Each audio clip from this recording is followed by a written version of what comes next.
So yun. Ayun sa mga kabagis, this is Jubilito TV Official at eto na naman po muli ang isang edisyon po ng ating reaction video mga kalingap at kabagis. No? Pero bago po lahat, syempre po, shoutout po muna natin Kuya Val Santos Matubang, Ate Edna Vlogs at Kalingap Rab. Sa ating mga kalingap netizens at kalingap subscribers, ayan po, mega love shoutout po sa inyong lahat.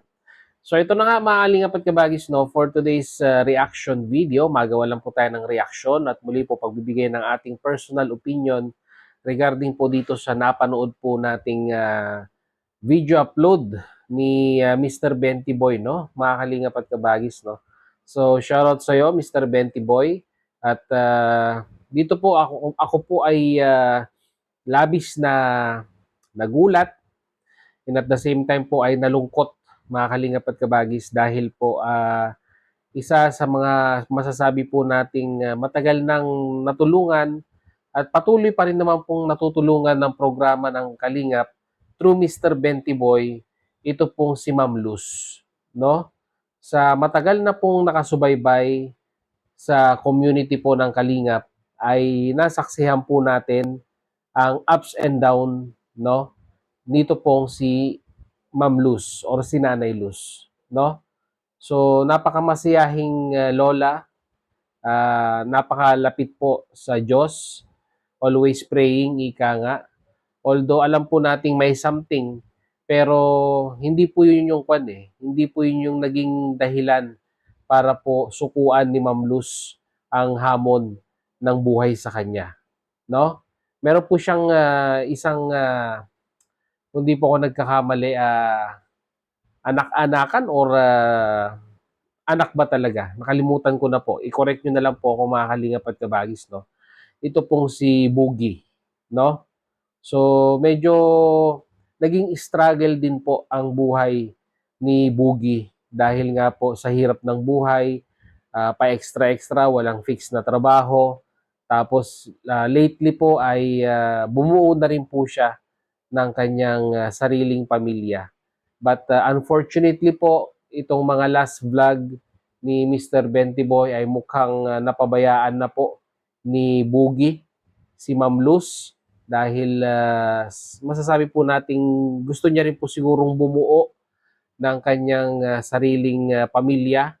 Pero syempre po, hindi po natin may iwasan, no, na dapat po ay yung ika nga'y si Ma'am Luz na lamang po ang natitirang kapamilya ni Boogie, ay dapat naman po sana ay hindi niya po pinabayaan, no, itong si Ma'am Luz, no, dahil mag-isa na lamang po sa buhay itong si Ma'am Luz at yung pong ipinaayos, no, mga kalingap, na bahay ni Ma'am Luz dito po sa huling pagpasyal ni Mr. Benty Boy ay medyo faded na po, madumi na po yung harapan at halata naman pong hindi na po nalilinis yung pong bahay. At mabuti na lamang po itong si Mr. Benty Boy ay hindi rin po sinusukuan ito pong si Ma'am Luz, no, mga kalingap at kabagis, dahil po masasabi po nating siya na lamang po ang pwedeng maasahan, no, dito po sa pagtingin, pag-aaruga dito po kay Ma'am Luz. At dito po sa huling pagbisita ni Mr. Benty Boy, kasama po si Rubilin at ang kanyang tita ba yun or pinsan, ay ayun po, nakakalungkot po na makita, no, mga kalingap at kabagis, na yung pong si Ma'am Luz ay mag-isa na lamang po sa buhay at tanging yung mga ibinibigay na lamang pong pagkain, no, ni Mr. Benty Boy ang masasabi po nating nakakapag-survive dito po kay Ma'am Luz, no.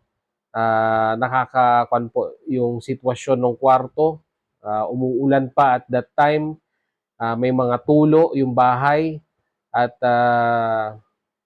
talagang yung living condition po, no, ni Ma'am Luz ay masasabi po natin talagang medyo nakakalungkot, no? Pero ginagawa naman po lahat ng paraan ni Mr. Benty Boy na masolusyunan, no? In despite of the struggles din po ng kanyang channel, lalong-lalo na po sa pinansyal dahil alam naman po natin yung mga tinutulungan ngayon ni Mr. Bentiboy ay masasabi po nating high maintenance ika nga, lalong-lalo na po sa mga gamot, ginagawan naman po ng paraan ni Mr. Bentiboy yung sa abot po ng kanyang makakaya para matugunan yung mga pangangailangan po nilang gamutan, no? Sa mga kanyang mga beneficiaries, no? Mga kalingap at kabagis, no? So, si Ma'am Luz kailangan din po ng ganong klase ng gamutan, pero alam naman po natin, no, sa matagal na pong nakasubaybay kay Ma'am Luz, yung struggle ng pagpapagamot kay Ma'am Luz ay napakahirap, no. Nung nandun pa nga si Boogie ay talagang nahirapan din po si Boogie na samahan si Ma'am Luz at dalhin kay Doktora Escuadra at that time. Pero ngayon napabayaan na po dahil sad to say yung napasukang trabaho ni Boogie ngayon yung pagkakabud ba yun or yung pagmimina po ng ginto, no? Gamit po ang compressor. Very kwan po yan, no?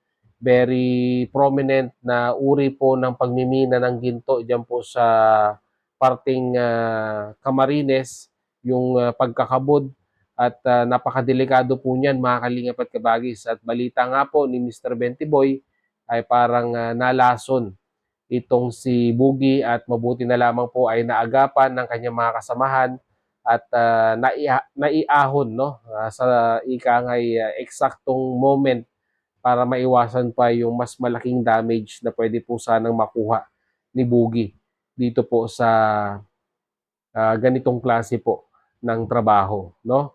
So, hindi po natin alam ngayon kung ano po yung sitwasyon, pero siguro po yung nagpapagaling na si Boogie.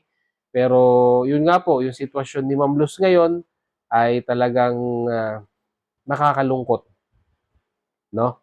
Nakakalungkot pong isipin na sa ganun pong edad ni Ma'am Luz ay nararanasan niya po, no, na mag-isa na lamang po sa buhay at tanging umaasa na lamang po, no, sa mga bigay na pagkain ng kanyang kapitbahay siguro po, no.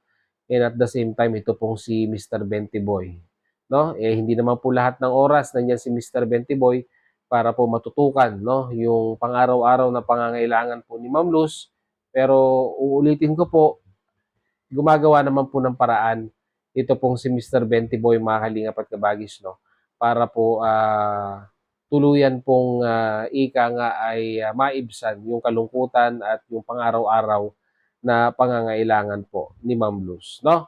So sana po tulungan po natin si Mr. Bentiboy, no, mga kalingap at kabagis na lalo pang gumanda ang kanyang views para po yung revenue naman po ay may balik niya po, no, sa kanyang programa sa pagtulong sa mga ganito pong klase ng mga individual na medyo meron pong pinagdadaan ng depresyon at problema sa pag-iisip ika nga, no, mga kalingap at kabagis, no.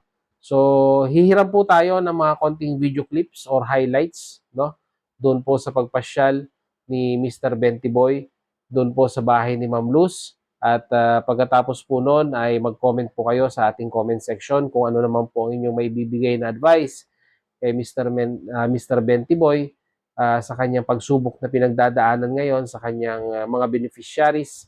And at the same time po, word of encouragement kay Ma'am Luz, no, para masabi po nating malampasan niya ang mga pagsubok dito po sa hamon ng buhay ika nga, no. So without further ado mga kalingap at kabagis, narito po, panoorin po natin.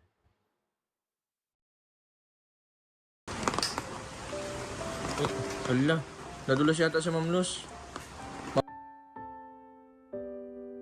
Ano po mga kalingap, mga kabender, nandito po kami ngayon kala Ma'am Luz.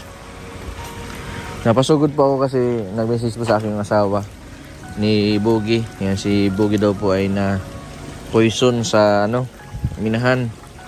Kung saan po ay nagkakabud po si Boogie, kaya po pala mura dito. At nagbabaka sakali po na magkaroon po ng malaking kita, kaya nag-isipan yata na magkabud. Ngayon nung kahapon po ay nag-message si yung asawa na napoison daw po sa kabudan.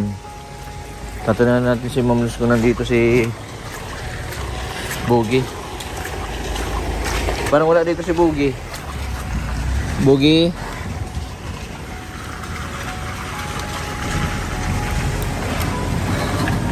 Wala. Ma'am Luz? Ma'am Luz. Ma'am Luz. Ma'am Luz.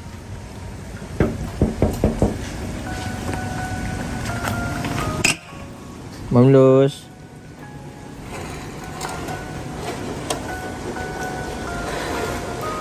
Ma'am Luz. Ma'am Luz. Wala si Ma'am Luz, Rubelin. Anong nangyari? Wala oh. Ma'am Luz, may dala po kaming prutas. Wala si Ma'am Luz. Rubelin.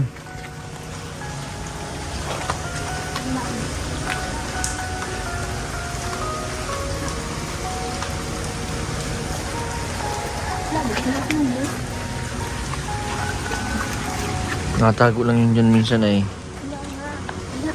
O yun si Ma'am Luz. Ma'am Luz, anong nangyari sa inyo, Ma'am Luz? Ma'am Luz. Wala, naka-iga dito si Ma'am Luz oh. Ma'am Luz, taguin na po si Bogi. Ma'am Luz. May dala po kaming mineral water. May dala po kaming tubig. Nabigyan natin yung prutas kay Ma'am Luz. At si Ma'am Luz ay magpapasko kailangan. Ito po ubas. May apple, saging, tapos yung ubas nasa, tapos yung orange nasa, yung orange doon.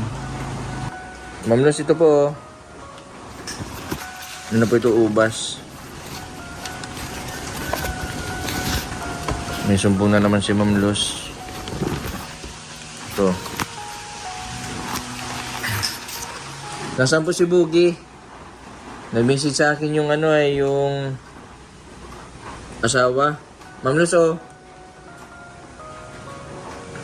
Ma'am Luz, ilalagay ko na lang po dito. Hulog ko na lang. Malalanog. Ihulog ko na lang po dito. Ma'am Luz, lagay ko po dito ha. Ito po. Up. Yan na. Ito orange. Ma'am Luz oh. Yung paborito po ninyo. Papasko na po baga. Kailangan may prutas po kayo. Oh, hulog ko na lang po dito ha. Ang gilid.